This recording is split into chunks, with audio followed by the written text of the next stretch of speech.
ఇంత పెద్ద బిల్డింగ్ పెట్టుకుని ఏం ఫాయిదా మీకు బ్రో? నువ్వు నేను అన్ఎంప్లాయ్ ఉండాల్సిందే బ్రో ఇట్లాంటి వాళ్ళు ఉన్నంత కాలం. ఇది వచ్చేసి జిహెచ్ఎంసీ ఆఫీస్. నేను ఆల్మోస్ట్ మా తాత చనిపోయాడని చెప్పి 1.5 month నుంచి తిరుగుతున్నా. డెత్ సర్టిఫికేట్ కొంచెం అర్జెంట్ ఉంది, మా తమ్ముని వాళ్ళ కాలేజ్లో ఇవ్వాల్సిందని. సో నేను దాని గురించి 1.5 month నుంచి బతలాడుతుంటే అప్పుడల్లా సార్ ఉండడు, లేకపోతే స్టాఫ్ ఉండదు.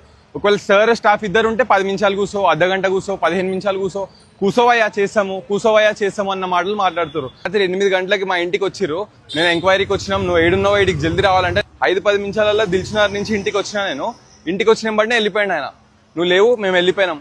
రాత్రి 8 గంటలకు వచ్చి ఒకవేళ నాకు రోడ్డు మీద యాక్సిడెంట్ అయి ఉంటే, అయితే నేను వాళ్ళ ఆఫీస్కి పోయి మీరు ఇట్లా చేస్తున్నారు, మీ మీద కంప్లైంట్ ఇస్తామంటే వాళ్ళు ఏమంటారు తెలుసా? ఇచ్చుకోపో అంటారు. అండ్ మళ్ళీ నేను నెక్స్ట్ టైం పోయినప్పుడు కంప్లైంట్ ఇస్తాను కదా, అందుకని చేయలేదు, లేకపోతే ఎప్పుడో అయిపోతుండే నీ ఫైల్ అంట. ये बुक के लिए भी 12 मार्च खाली रिक्वेस्ट है, सर्टिफिकेट सब है या फिर लगा हुआ, खाली रिक्वेस्ट करना है. ओके करे तो फिर करेक्शन को डालना है. जब तक करेक्शन को नहीं लेते बस एक छोटा साइन के लिए इतना घुमा रहा है. खाली अप्रूवल करना है, खाली रिकॉर्ड निकाल के यस करना है खाली बस. కుక్కని తీసి పడేసినట్టు పడేస్తారు. మేము వస్తాం, మీకు వచ్చుడే ఎక్కువ, మీకు చేసుడే ఎక్కువ. మరి ఇంత ఇట్లాంటి ముసలోళ్ళకి ఈ జాబ్స్ ఎందుకు ఇస్తారు? చాలా మంది స్టూడెంట్స్ అన్ఎంప్లాయిడ్ ఉన్నారు కదా, వాళ్ళకి ఇవ్వాలి కదా.